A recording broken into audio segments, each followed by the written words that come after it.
Good evening. Welcome. My name is Allison Byerly. I'm Provost and Professor of English at Middlebury College, and it's a great pleasure to welcome all of you to this second event of this year's Clifford Symposium.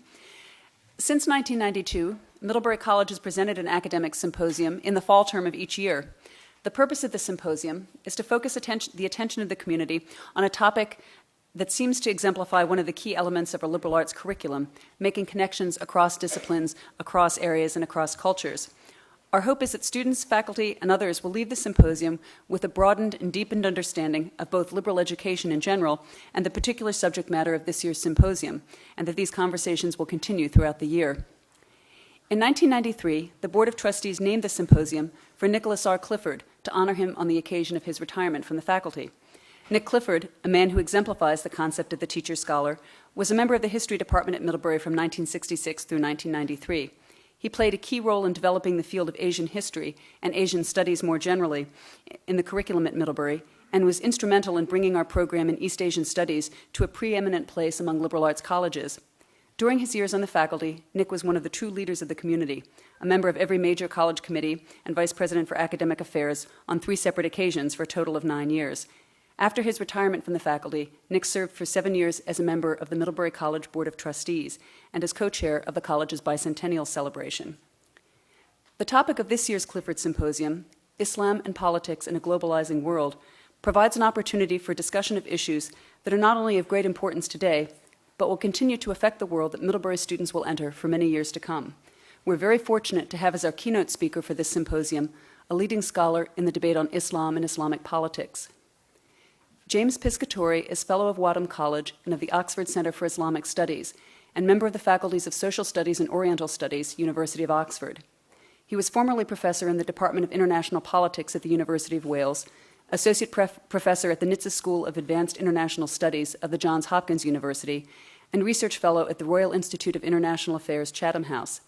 He's the author, among many numerous publications, of Islam in a World of Nation-States, co-author of Muslim Politics, and editor of Islam and the Political Process. He's an editor of the Oxford Encyclopedia of the Modern Islamic World, and in 2004, he delivered the Eli Kaduri Memorial Lecture of the British Academy on Imagining Pan-Islam, Religious Activism, and Political Utopias. Professor Piscatori's most recent publication, Monarchies and Nations, Globalization and Identity in the Arab States of the Gulf, published in 2005, is an interdisciplinary approach to the issue of identity in the Arab Gulf states in the context of transnational flows of wealth and imagery, as well as the large migrant worker community. He will speak to us today on Iraq and the future of political Islam, and he's agreed to take questions afterwards. Please join me in welcoming James Piscatori to Middlebury.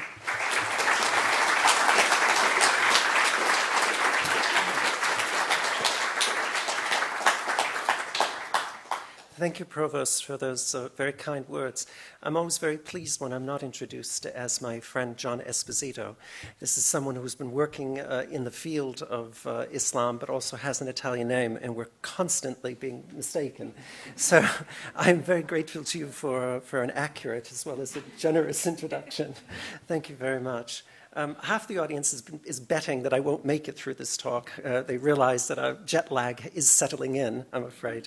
I'll try to stay awake, and I hope I'll be able to address questions of yours and comments at the end. I'd like to say before I start my talk that how touched I was by the comments of all the speakers in the first session this afternoon. I was very impressed by the sincerity of all those who spoke and the eloquence with which they did it. And the simple elegance that was conveyed about Islam is something which is highly impressive and very much, I think, is an impression that I hope all of you will keep with you. I'm sorry to say that in a sense I'll lower the tone by bringing us into the crass world of politics. It is a crass world, but I'm afraid it's an unavoidable one. So, ladies and gentlemen, let me say that 75 years ago, one of the greatest scholars of modern Islam asked the simple question, whither Islam? Where was the Islamic world going? It was a time of intense turmoil in both the Western and the Muslim worlds, the demise of imperialism, the crystallization of a new state system outside Europe, the creation and testing of the new neo-Wilsonian world order in the League of Nations, the emergence of European fascism. Sir Hamilton Gibb recognized that Muslim societies, unable to avoid such world trends, were also faced with the equally inescapable penetration of nationalism, secularism, and westernization. While he prudently warned against making predictions, which are hazards, as you know, for all of us who are dealing with Middle Eastern and Islamic politics, he felt sure of two things. The Islamic world would move between the ideal of solidarity and the realities of division, and the key to the future lay in leadership. Who speaks authoritatively for Islam? Well, today, Gibb's prognostications may well have renewed relevance as we face a deepening crisis over Iraq, the unfolding of an expansive and controversial war on terrorism, and the continuing Palestinian problem. There's certainly no lack of predictions when it comes to a politicized Islam or Islamism. Islamism is best understood as a sense that something has gone wrong with contemporary Muslim societies, and that the solution must lie in a range of political action. Often used interchangeably with fundamentalism, Islamism is better equated with political Islam. Now, several commentators have proclaimed its demise, and they have said that we are in the post-Islamist era. They argue that this has occurred because of the combined force of the repressive apparatus of the state is particularly repressive, and the ideological incoherence of the Islamists. That's one school of thought, but there is a contrary one, which points to a kind of Islamist proliferation in our age. This school of thought argues that because the state in the Middle East generally lacks legitimacy, and because the alternative strategy of Islamism is attractively uncomplicated, it's the obverse of the assumptions of the first school, because of those, Islamist groups are growing in popularity and influence. Well, policymakers in the Western capitals have adopted the concerns of the second school of thought clearly, and as you know, have launched a far-flung war on terrorism. Indeed, the near-universal view among policymakers, academics, and the media after the unsettling events of September 2001 was that rather than being out of the woods and self-congratulatory, we needed to recognize that we are facing a virulent and more dangerous form of Islamic radicalism than has hitherto been seen. Critics of President Bush and of then Prime Minister Blair were quick, I think too quick, to see hints of new crusades in their policy responses, or affirmations that they believed that a war between Islam and the West was inevitable. In fairness, it must be said that official thinking in Washington and London has been more nuanced than such starkly defined fears and criticisms would have it. And yet, ultimately the approach of the coalition's two main partners has been distorting. Iraq, of course, lies at the heart of views of political Islam today. The first attempt at linkage was, to put it mildly, clumsy. President Bush argued in October 2002, prior to the invasion of March 2003, that Iraq and al-Qaeda had had contacts, quote unquote, for a decade, and that Iraq had trained al-Qaeda members, quote, in bomb making and poisons and deadly gases. We now know that a part of the American intelligence community vigorously disagreed with these assertions, and they soon disappeared from official justifications for the war. More recently, the attempt to tie Iraq to Islamic radicalism has taken two interconnected forms. These are the assumptions which seem to underpin policy. Al-Qaeda is using Iraq as a base of operations and is stimulating sectarian violence there. Secondly, what happens in Iraq, as well as Afghanistan, will affect the course of political Islam throughout the world. Indeed, both the American and British administrations have predicted that the Iraqi war will lead to a reduction in Islamist violence throughout the world.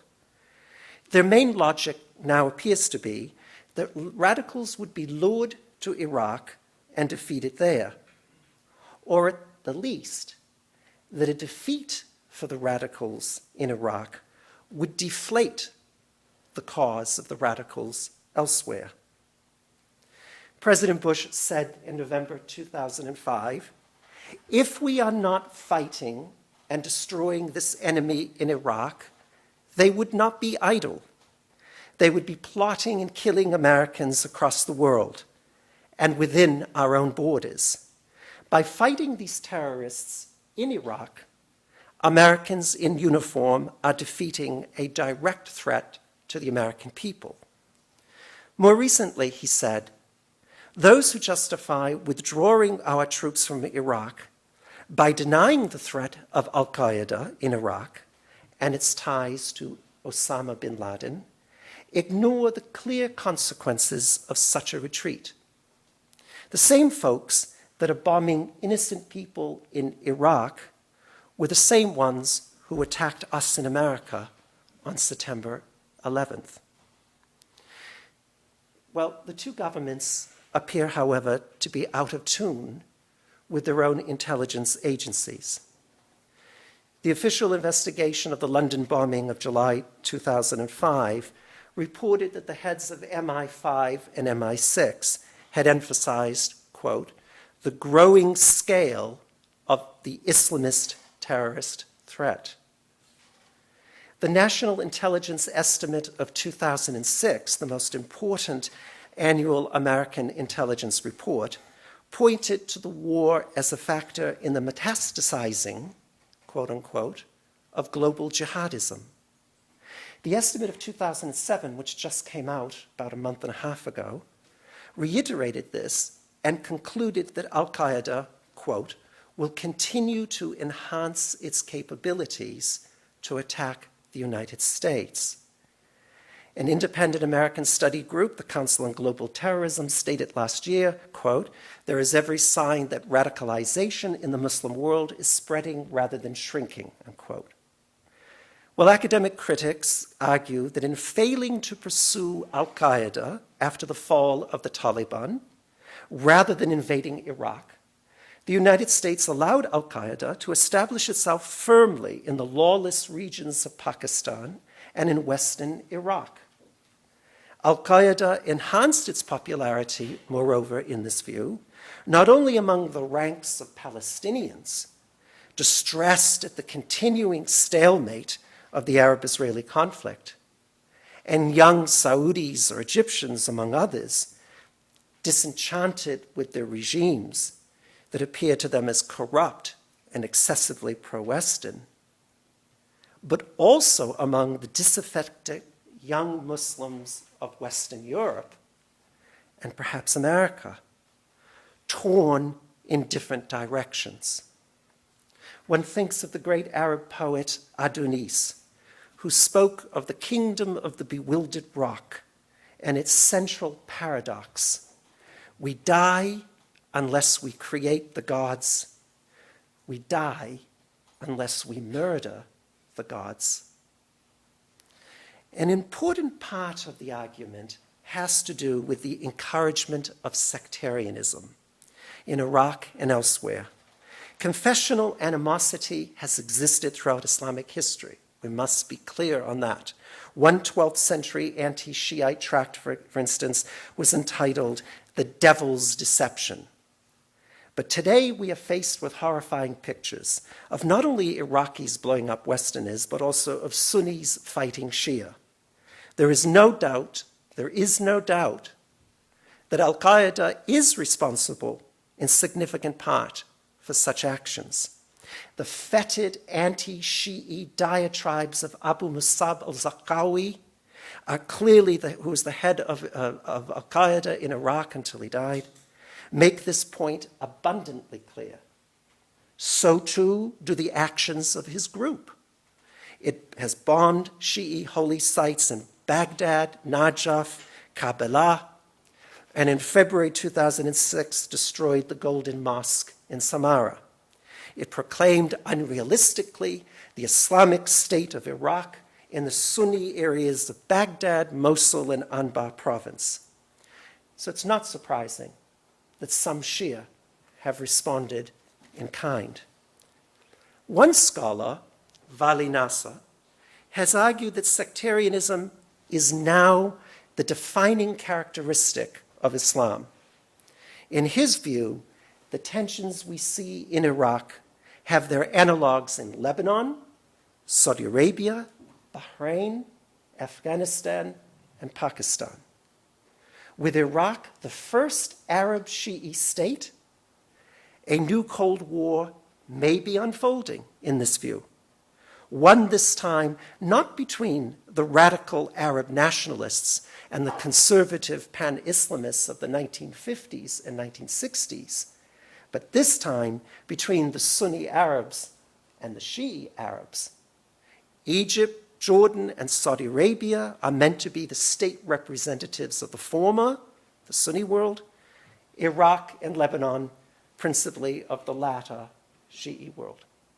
The initial reactions of the three Sunni states to Hezbollah's missile attacks on Israel in 2006 provide some support for this point of view. They all denounced Hezbollah for its quote-unquote adventurism and dragging the region into a dangerous war. Iran is clearly the peg on which regional order hangs. For the Sunni states, it is destabilizing.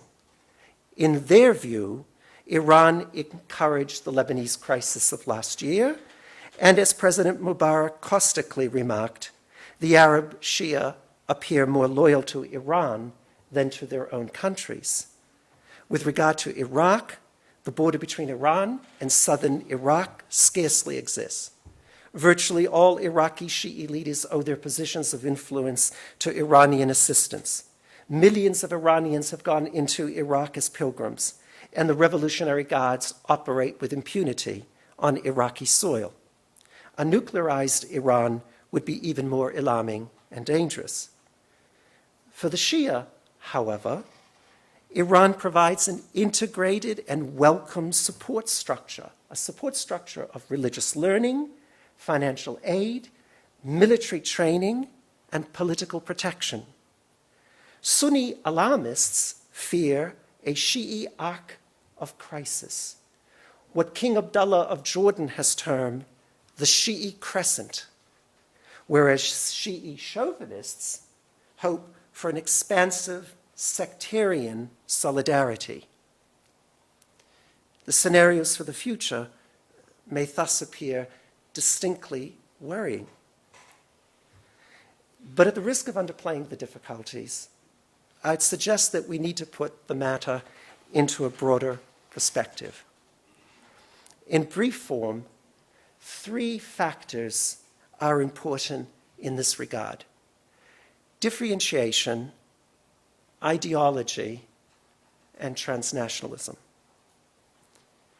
With regard to the first factor, differentiation, and picking up a theme which has already been introduced this afternoon, but applying it in a more political context. Just as there is no Islamic monolith or Islamist monolith, there is no Sunni, or perhaps more importantly, Shi'i undifferentiated whole. Sunnism and Shi'ism constitute constructed and politicized categories, and much is made to fit into them. To take just the example of the Iraqi Shia, there are those who are loyal to Ayatollah Sistani and the religious educational complex known as the Hausa. Sadrists followers of Muqtada as-Sadr, are less compromising and intermittent supporters of the current Iraqi government. And while they are all anti-American in that sense, they have divided among themselves on the attitude towards Iran. There's the Islamic Dawah Party and the Supreme Council for the Islamic Revolution in Iraq, SCIRI. They work within the present regime, but they remain competitors with it. There are Shi'i nationalists who, however, have different views on whether the Iraqi state should be a unitary state or a federal state.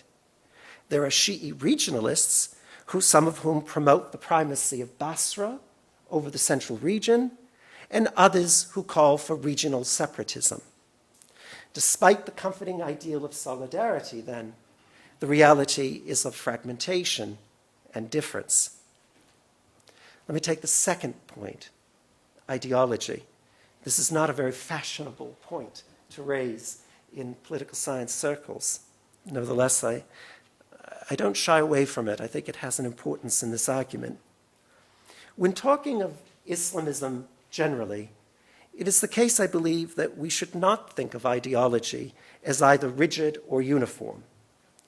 President Bush, however, has referred to it as the ideology of radical Islam as, quote unquote, inalterable and totalitarian, and Prime Minister Blair has referred to it as fanatical. Ideas and beliefs are not monolithic or homogeneous. They are made up of a variety of strands of thought and multiple interpretations. Moreover, they change over time. Ideas, for example, concerning nationalism, popular participation and social justice, or for that matter, the nature of the state and jihad, all of these ideas are not stagnant. And speaking as someone outside the faith, it's clear to me that Quranic meanings are often ambiguous. Contrary to what may have been expected, for example, ideas of popular sovereignty now coexist with the concept of divine sovereignty in the political thought of Muslims in modern-day Iran.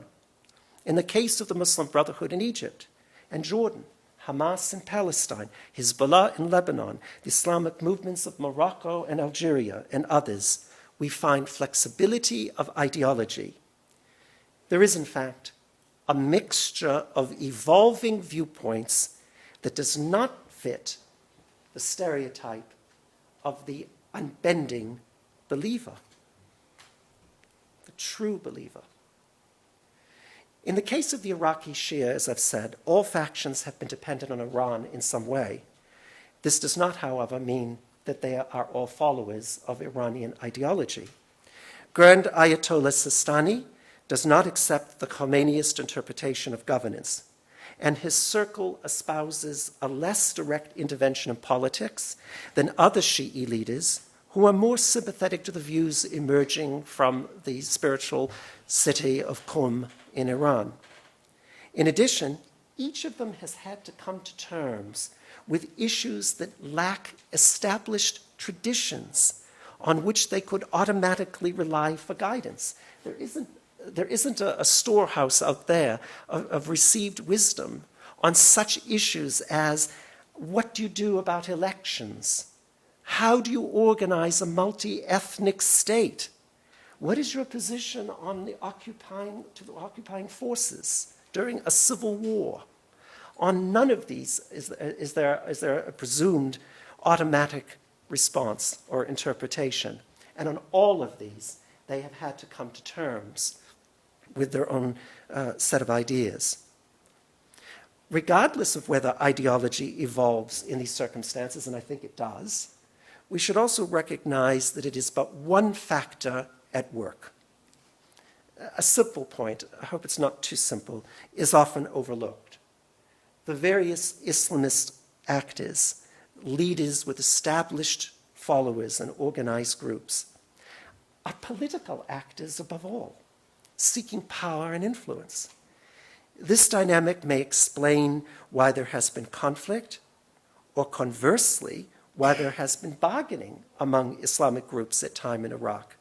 But what is clear is that political actors are not necessarily preconditioned to a particular course of action.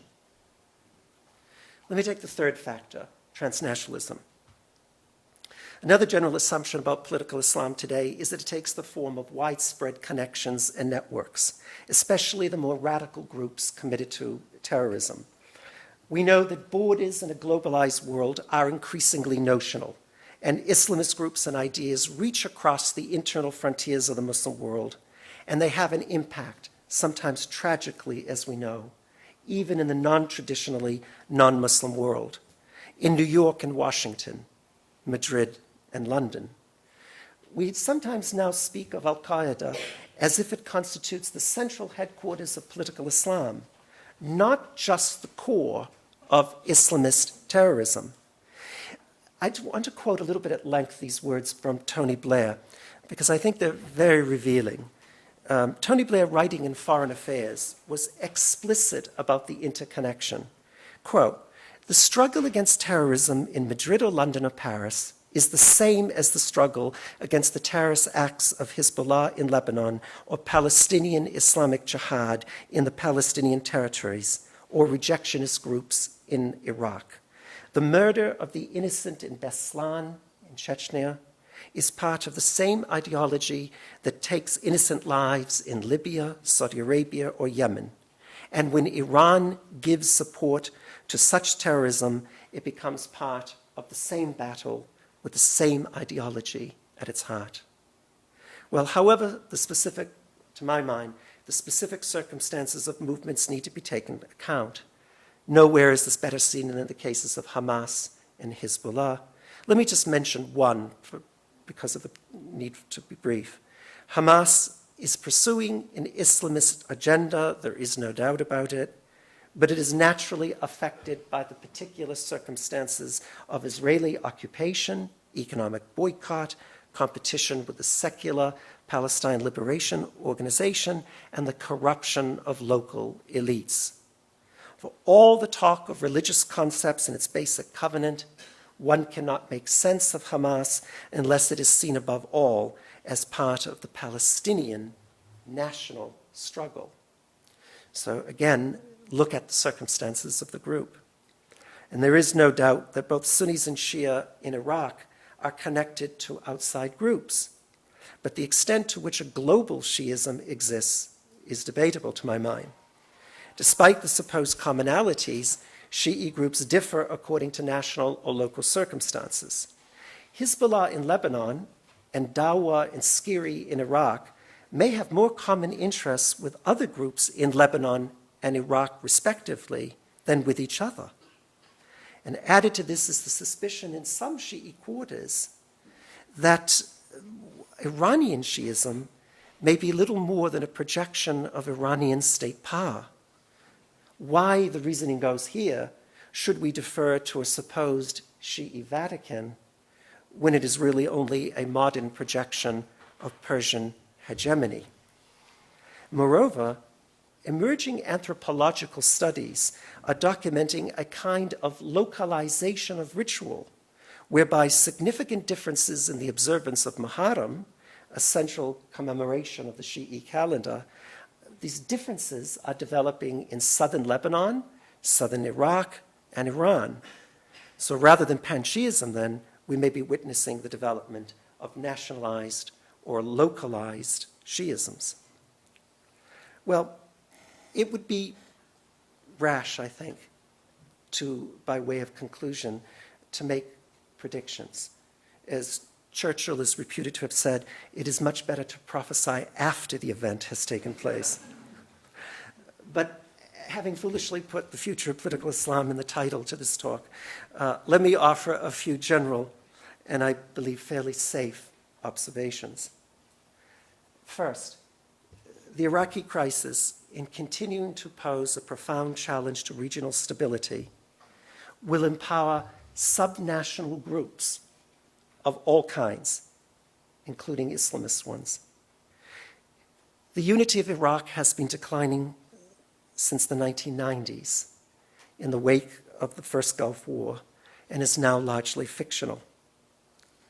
The occupiers, intent on regime change but mired in nation building, appear to have no idea of how either to remedy the situation or how to exit.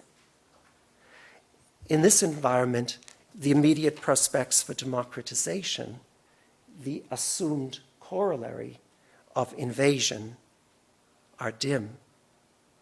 With neither the restraining iron fist of Saddam nor ordered give-and-take bargaining, the proliferation of Islamic groups of various kinds enhances the possibilities of radicalization. In a market metaphor, the price is bid upwards. Secondly, one of the two winners, if winning is the appropriate word, will of course be Iran. The other is Israel.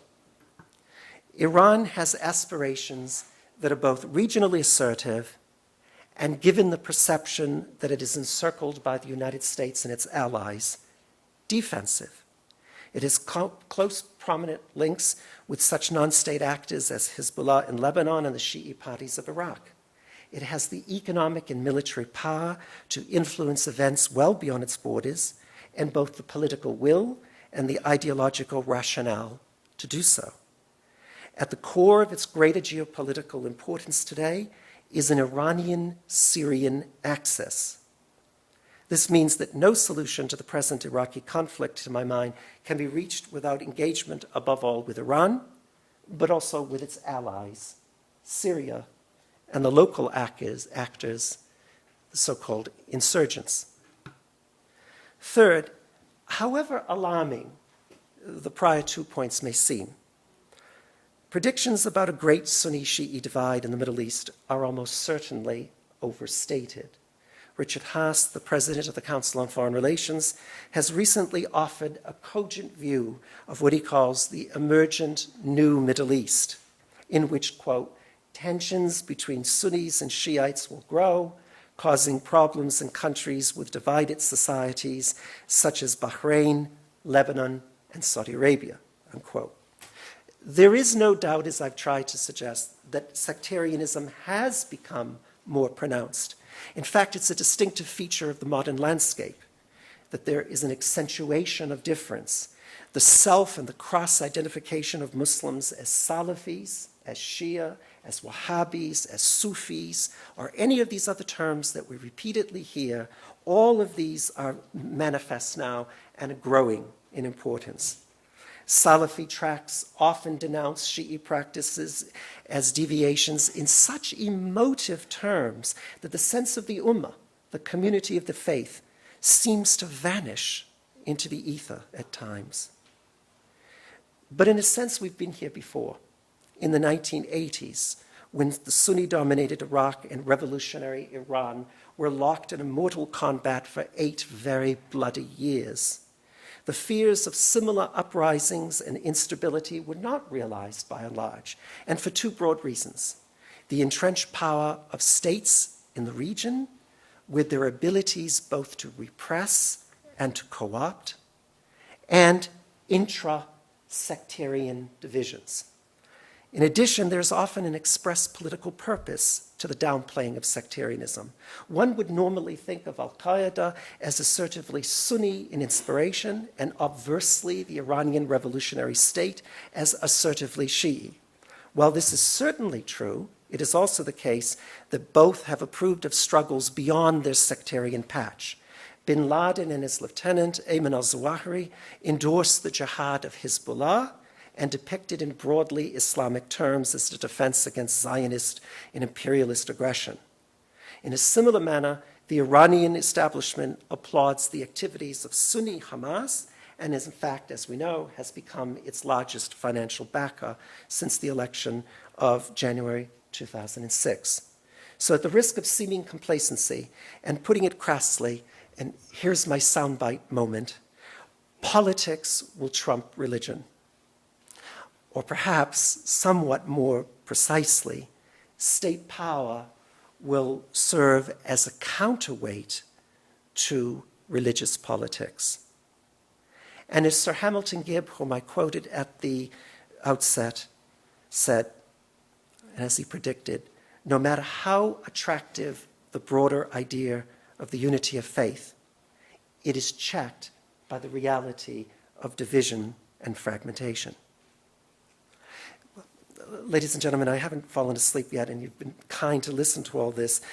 If you permit me one final broader point. I have been speaking about the specific impact of the Iraqi war and the war on terrorism, and thus perhaps leaving the impression of a conflict-prone Islamic world. And some, as we have seen and as we know, regard Islamism as inevitably radical, militant, or jihadist, hostile to the West and our way of life.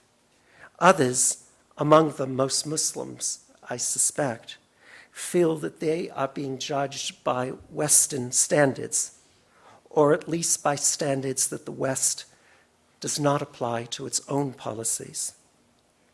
However we look at it, the critical question looms. Can there be evolution of thought and practice among those Muslims who are expressly committed to changing the world through political action? One way of answering this is to assume that rigidity, or perhaps incoherence, renders Islamism incapable of real development. It is, in this view, therefore, destined to fail. Another possibility, however, is that the very ambiguity of Islamist thought allows for space for the flexible development of ideas and programs. If this view is taken, then far from being in decline, Islamism is capable of adaptation and growth. We have, to my mind, examples from Egypt to Palestine and Lebanon, from Morocco to Iran, of pluralist and participatory ideas emerging and multiple voices being heard. If not exactly democratic or singing from the same hymn sheet, these contribute to a hybrid political theory and an invigorated, more open debate within the community of faith. What is often overlooked is that Muslim societies are in uncertain transition, and Islamic ideas are capable of evolution as well as manipulation. Jihad, to be sure, but also wider, if not yet deeper, currents. In a reassuring way, or at least reassuring to me, the old-fashioned Orientalist Gibb got it right.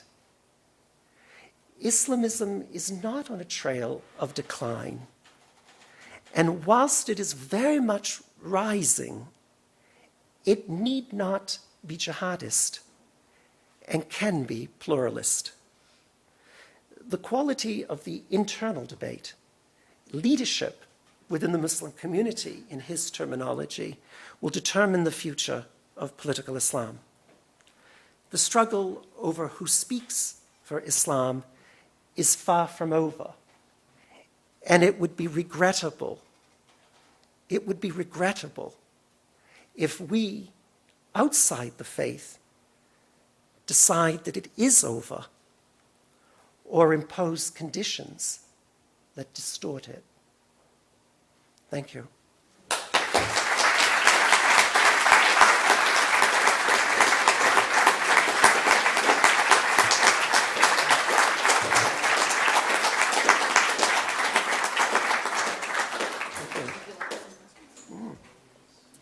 Open to questions, comments, objections. Yes. You spoke a lot about diversity and fermentation and pluralism within something that we tend to think as monolithic Islamism. But you haven't mentioned a single time the text which underlies all of those, Quran. My question is, are there different schools of interpreting Quran that would express the same plurality as you had in mind? and whether the discussion is about the literal and metaphorical interpretation of the text. Thank you. A very good question. I preface it simply by saying this, that as an outsider to the faith, I don't have any hesitation in saying straightforwardly that it is, like all religious texts, unclear. It is, like all religious texts, ambiguous. It is open to interpretation. Interpretation, I would go further. I would say that the history of Islam is just simply the history of the interpretation of the Quran. And that has caused, and that has created the conditions or helped to sustain or support the conditions for great flourishing of arts and sciences, but it has also led to quite negative things, such as closing of intellectual inquiry or violence. Now, that's simply, to my mind, because of various interpretations of Scripture. And therefore, if you take my assumption as, in a sense, a given, then where are we? Again, I'm speaking as someone who is not from within the faith.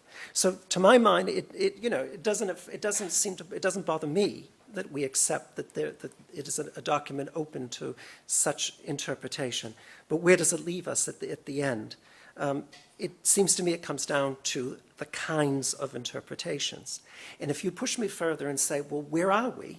I'd say this diversity is present, but it's also maddening. It's also confusing. There's a cacophony of voices. There are many voices. And there are many voices which are, in fact, disagreeing with each other. Now, to my mind, again, that is upsetting, that's distressing, but it may ultimately be the condition for great development and movement, that there's a kind of a freedom of discussion, that there is a democratization, in fact, maybe not a normatively prescribed conversation, but one which is just simply unfolding throughout the Muslim world. And so you have ideas here, and you have ideas there, and you have very vigorous debates going on here, which are contested and which are calling for the opposite of openness, etc. We had a discussion earlier about women's rights. I mean, there could not be a more central issue on which there is debate and disagreement. How do we come out on it? We can take the negative approach, which says that kind of open-ended conversation is bound to lead to dissonance and to a lack of agreement. Or we could actually take the view which is sustained by Islamic history and normatively validated by Islamic precepts. Over time, consensus emerges. Not everybody agrees. The details are fuzzy, but we have an agreement that there ought to be an exchange of views, that women have a valid place in society. Now, I think from the debate that we saw earlier this afternoon, I think it's absolutely clear that there are clear problems with when we're talking about the role of women in modern societies. But it's also the case that the vast majority of Muslims, even the conservative voices, are put on the defensive about the role of women and are coming to terms with, or trying to articulate what is the Islamic position on it. So, a long-winded way of saying it's all open to interpretation. I think at the end of the day, that openness of interpretation will lead to uncertainty, but that it could lead to a concretizing of opinion around certain ideas. It could be bad ideas too. So there's no guarantee in this process. None. Sir? I believe that you said that the two main gainers from the Iraq War were Iran and Israel. Iran, I understand. Israel strikes me as very implausible. Could you explain that? Yeah, well, to be honest, it was a throwaway line. I should have said, excuse me, what I really was implying was that not that Iran, I don't believe I said that Iran or Israel were dangers. What I said was that they would be winners in the scenarios that was unfolding. And what I meant by that was, given the instability of the region, that in the short term, one could argue that the difficulties in Iraq and the attention focused on Iran might support Israeli policy. I meant it as a short-term condition of regional instability. But I concede a larger point, which you may be hinting at, which is that if there were a nuclearized Iran, for example, this could not work to the advantage of Israel, etc. So the question often is then, what is an uncertain Iraq or a failing Iraq in the interest of Israel or not? And there, I think there are just various schools of thought. So my real point was having to do with regional instability. Yeah, I was in Iran over the summer, and I had a wonderful time. It was a great country, a very hospitable place toward an American. I guess I'm just curious about your portrayal of Iran's support for Iraqi Shi'i groups. And I'm trying to understand the extent to which they have a very close relationship. That is, if they do have a very close relationship. My question is a very basic one, and that is, how do they communicate? What is the lingua franca, so to speak, of communication between Iranians who are, you say, operating in Iraq quite freely, and how are they interacting with Iraqis who speak a very different language and have similar religious views, but may may have very different political aspirations? I don't mean to fob it off to David, but it is David's field, and he could answer that in much greater detail than I could at some point. But certainly Arabic is used extensively. So the Revolutionary Guard is communicating in Arabic? Maybe not. No, maybe not everyone. No. I mean, I'm certainly not privy to these camps, so I've not listened to the conversations. But certainly Arabic would be used very extensively between them.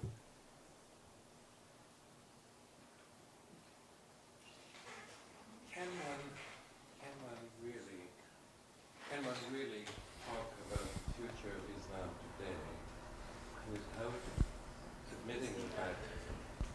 Can one really talk about the future of Islam today without taking into account the massive Western presence in the Islamic world and the continuing failure to solve the Israeli-Palestinian problem?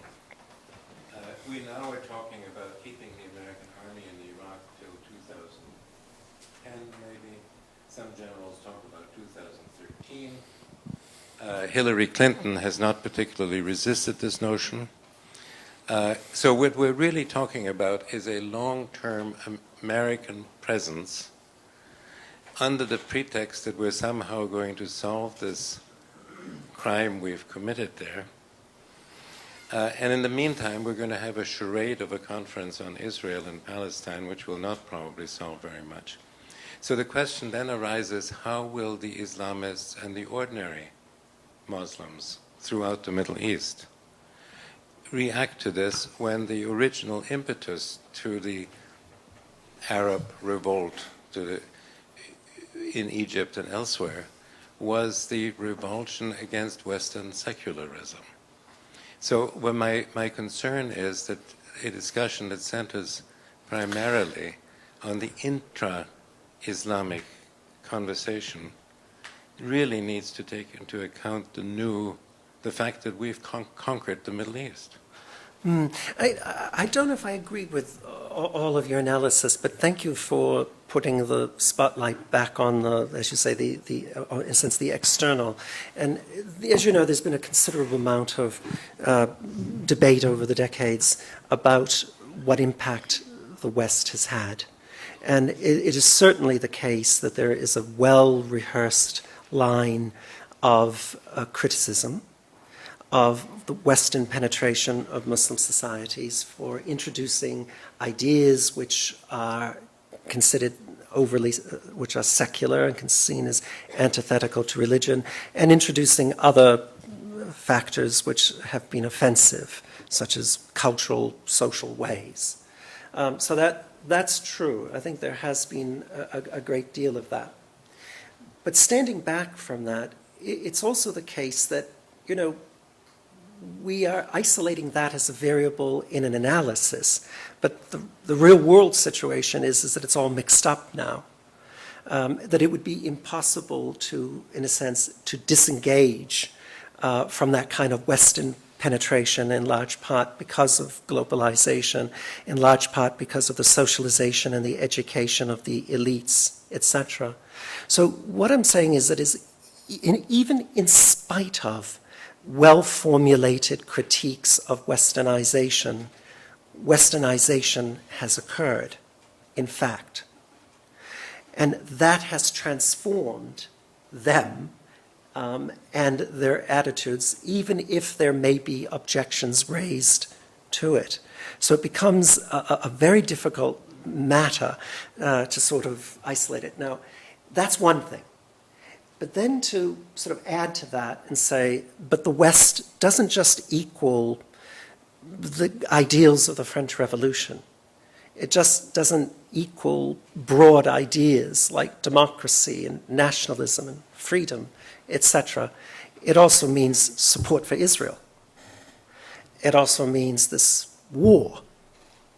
It also means Islamophobia in Western societies, which is reported and known about very clearly in Muslim societies.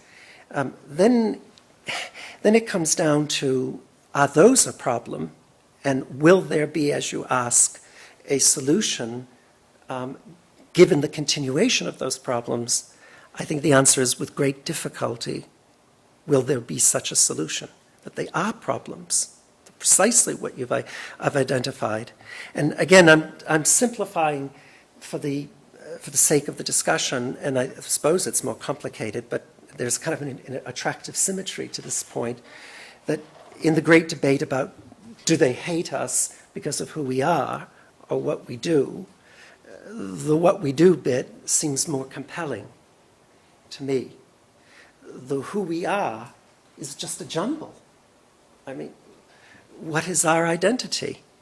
You know, Lamartine complained that the French Revolution had jumbled up the categories by which we know ourselves. Well, if that happened in the French Revolution, can you imagine what it's doing to us now? What are the categories by which we define ourselves now? And the same thing with Muslims. Same thing. And not least because there are millions of Muslims who are here and who are never going away. This is their society, rightfully so. And if that's the case, then the dichotomization of the West and the others and the Islamic world breaks down. So the who we are bit is, I think, not the way to go. The what we do side of it is, to my mind, is more compelling. But I recognize that that doesn't drive simple policy solutions to it.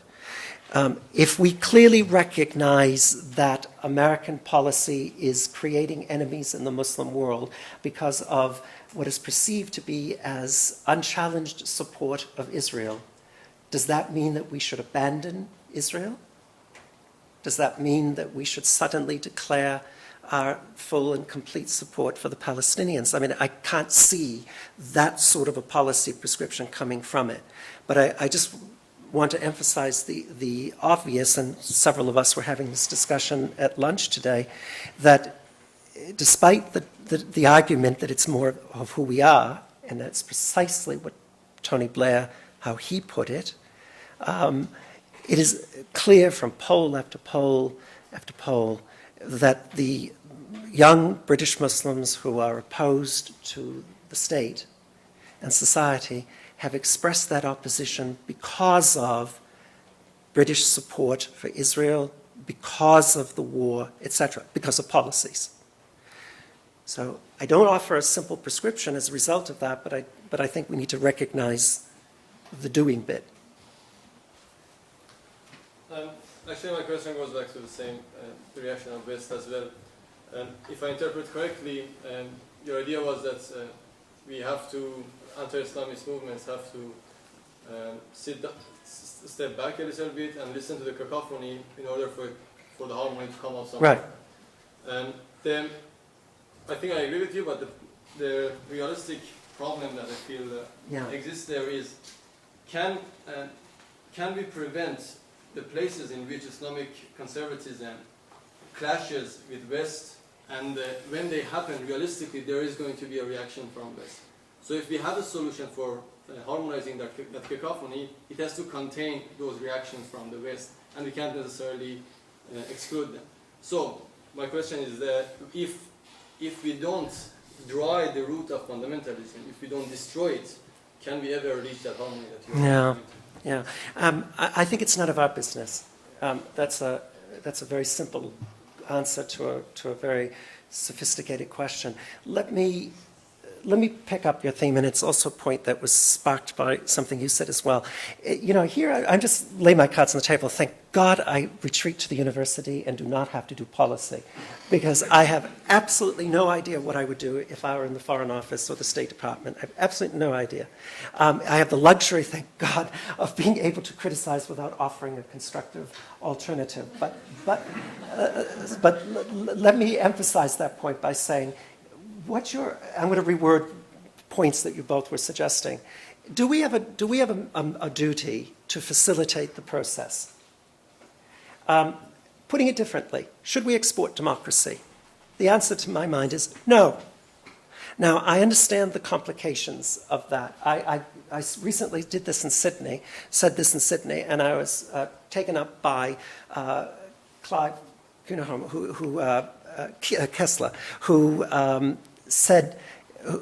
is connected to a woman in a civil society group, a women's group in Malaysia, who said quite, I thought, very affectingly, very emotionally, said to me, I understand what you're saying analytically, that it's none of our business to get involved in their societies. But what do you say to this woman who is stuck facing a conservative regime that basically doesn't want to help to advance the cause of women because it's afraid of hemming in the fundamentalists, etc., the Islamists? I know. I see the problem.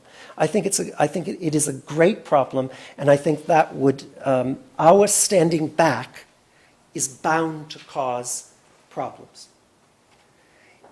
Equally so, our getting involved is going to create problems, has done in the past, and I think is more likely to be the scenario. It's the kiss of death. Our support for a particular group will immediately, in a sense, disenfranchise them to a very large extent. It may produce the counterproductive effect of further radicalizing rather than diffusing. It requires a nuance, a subtlety, a calibration that I don't think we have.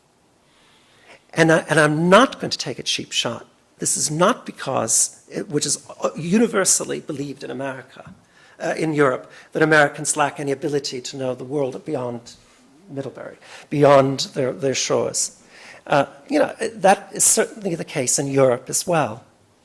The ability to control events beyond our borders is just simply something that we have to have modesty about and humility about. So I don't think we can do it. Now, having said that, what do you do? And I think that requires a very careful vetting of a situation, a sort of talking to everyone, which may sound blindingly obvious, but in fact is not what occurs. Talk to everybody. Everybody. Sort of, talk is cheap. See what they have to say. Listen to what we have to say. It's to try to engage in that way. And hopefully in the longer run, it at least doesn't do the disservice of eliminating groups that we're hoping to support.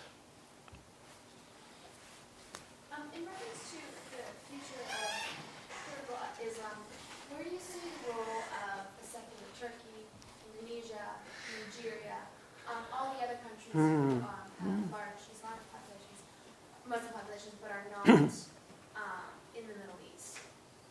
You spoke a lot about the Middle East. Yes. But I'm just wondering about the other countries, and there are a lot of them. There are huge populations Sure. outside of the Middle East. Yeah. very good point. And one could add Indonesia, one could add the Muslims of Europe, the Muslims of America, etc. No, absolutely. There are those who argue, for example, there's Al Steppen, who's political scientist at Yale, who argues that at Columbia now, was it Yale, argues that the debate over whether Islam and democracy are compatible is a ridiculous debate because it's been settled. The vast majority of Muslims live in democracies. And by that he means India, Bangladesh, Turkey, Indonesia, Europe, etc., etc. So, it depends on how you're looking at this. Surely what's going on in these other societies is fascinating. I would still say, I don't back off from my point about Muslim societies are in uncertain transition. These are too. For all the I think, arrogance of, say, the Malaysian regime in promoting itself as the spokesperson for Islam, there have been all kinds of one step forward, two steps back, and retrenchments and attempts to redefine their position. But there are problems there, as well as problems throughout all the rest of these societies. But they're participating in it as well. And Turkey, of course, is a fascinating example because of the working against the received wisdom of secularism. And we're seeing that there are those who are attempting to argue for a pluralist and participatory Islam have to do so from that position that they are arguing against the received wisdom of the state, as it were, the received position, and in a sense have to come to terms with it. So yeah, each of these societies is working it out, but they're all contributing to it.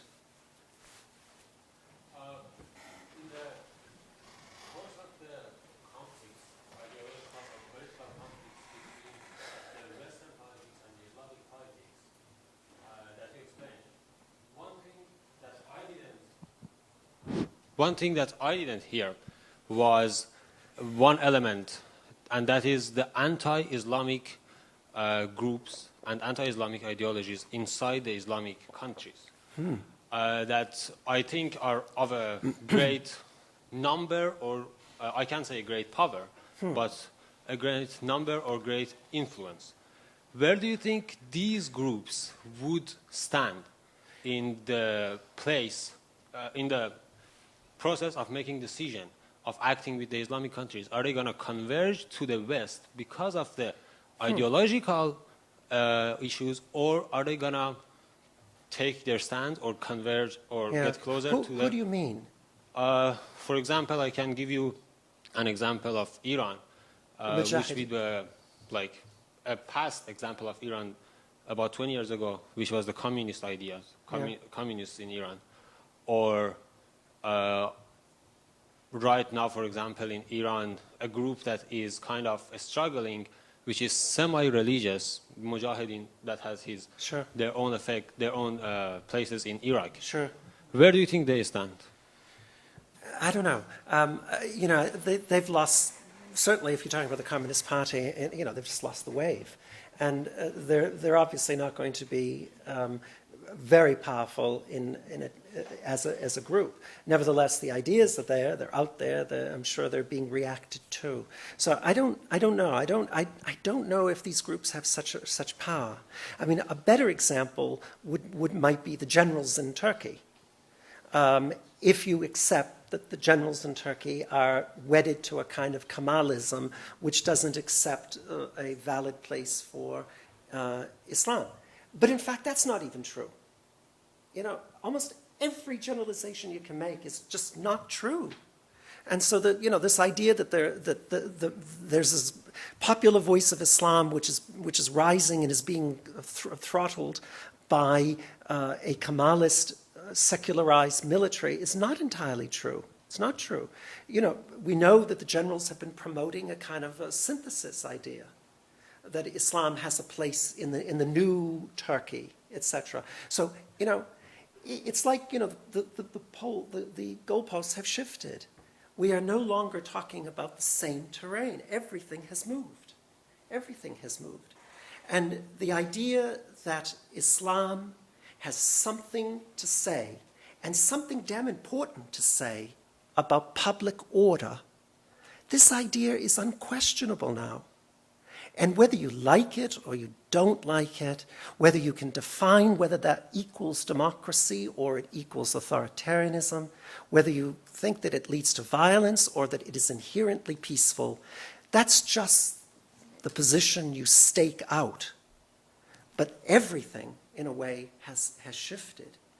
And, you know, I mean, I hope, I don't want to, you know, degenerate into a sort of a reaffirmation of postmodernism, but at the end of the day, everything is hybrid.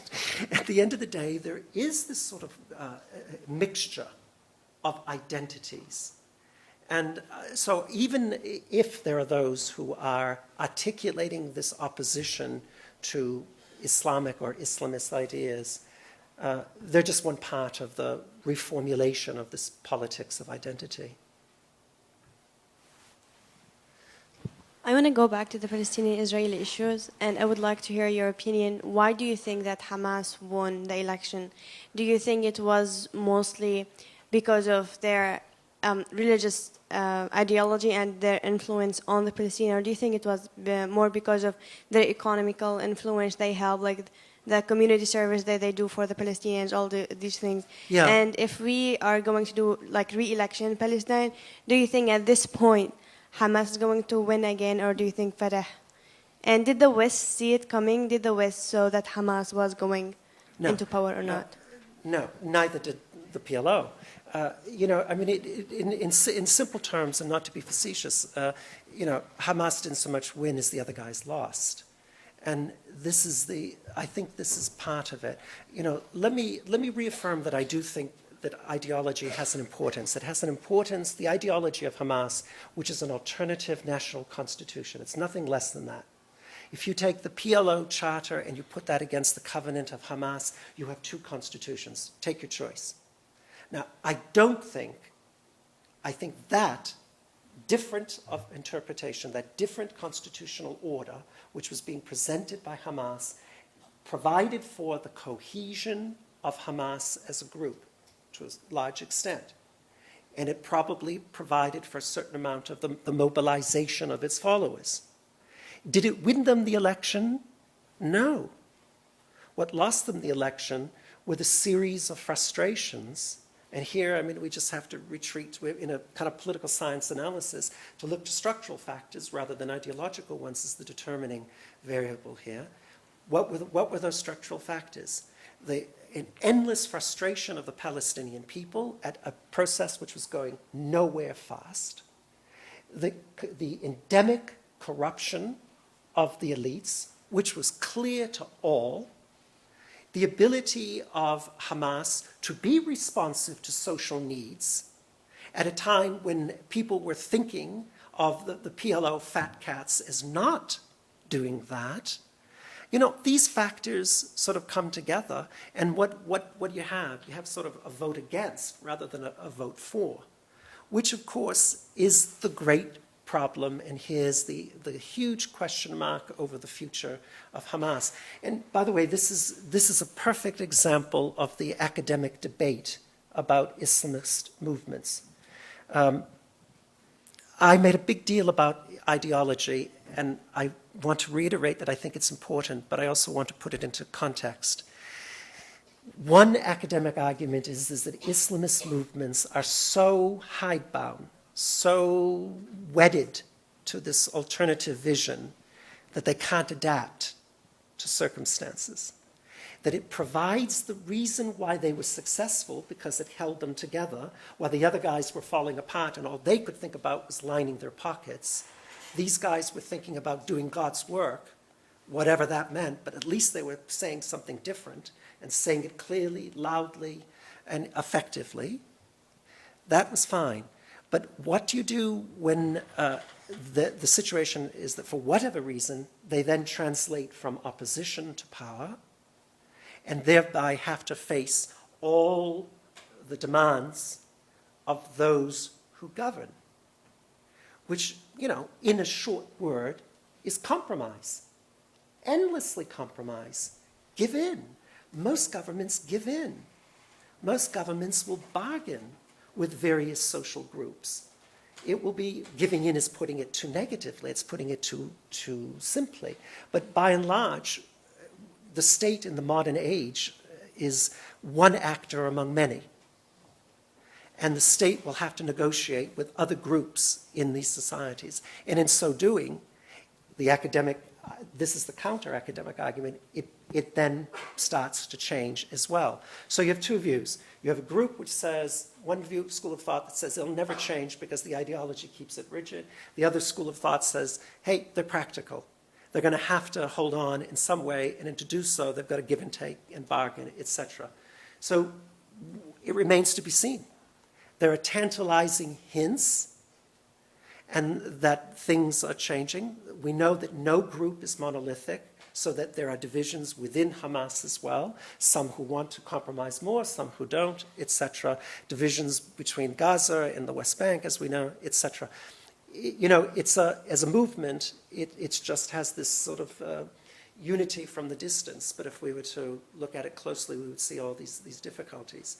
So at the end of the day, I think it was able to propel itself because it was riding waves of discontent, and it had a certain cohesion which the others lacked. Once in power, we just have to see. We have to see where it's going. And here, I think, you know, I'm an agnostic. I cannot say with any certainty, these guys are going to be Democrats tomorrow. They're going to wake up tomorrow morning and say, thank God I'm a Democrat and Islam supports democracy. I doubt that. I doubt it. But it's possible through the practicalities of governing, through the necessities of having to, in a sense, stay in power, that the kinds of tactical decisions will be made that might over time add up to a strategic change, meaning a normative commitment to that something else is needed than just a monofactorial state, an Islamic state. This needs to be, it has to be worked out, in other words, but there's no guarantee. My question is in relation with the Cold War and the vanishing sense of the Ummah. What is the construct that is going to replace the vanishing sense of the Ummah? Wow, this is a very interesting assumption you make, the vanishing Ummah. In a sense, I can see why you derive that from what I say, because I've made such a big deal about fragmentation and division, and I think that is true. I don't think the Ummah is disappearing as an ideal, as an aspiration. In fact, and again, this is not so unique. This is the debate over globalization put into the context of Muslim societies. As we now know, it's neither simply globalization nor simply localization. As we know, it's both. So too in the case of Islam. It's the Ummah and its division. It's the Ummah and its fragmentation. And I think to a very large extent, there is a concretizing of an ideal of the oneness of the faith, and that increasingly takes on a political cast, but it clearly does not override the fragmentation that we're talking about.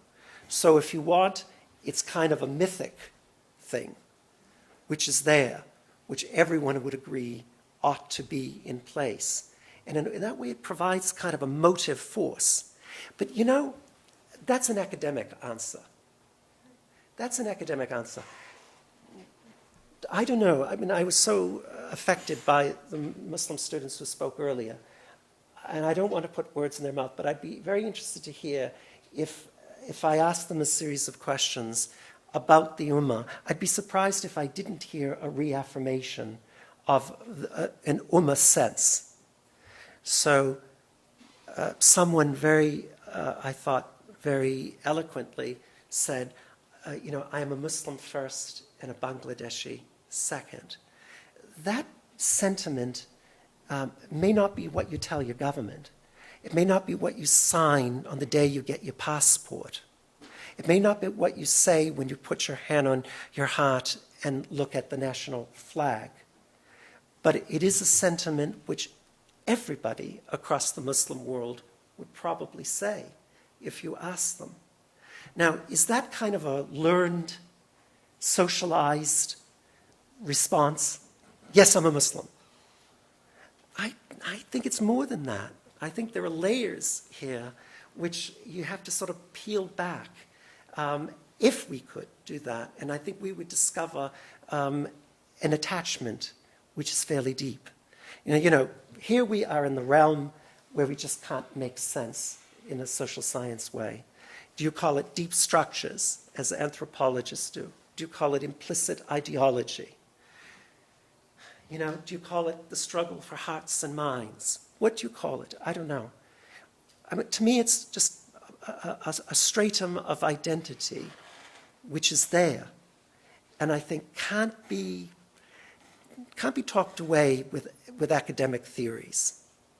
There's something there, and that attachment accounts to a large extent why people do care when they're sitting in Bradford.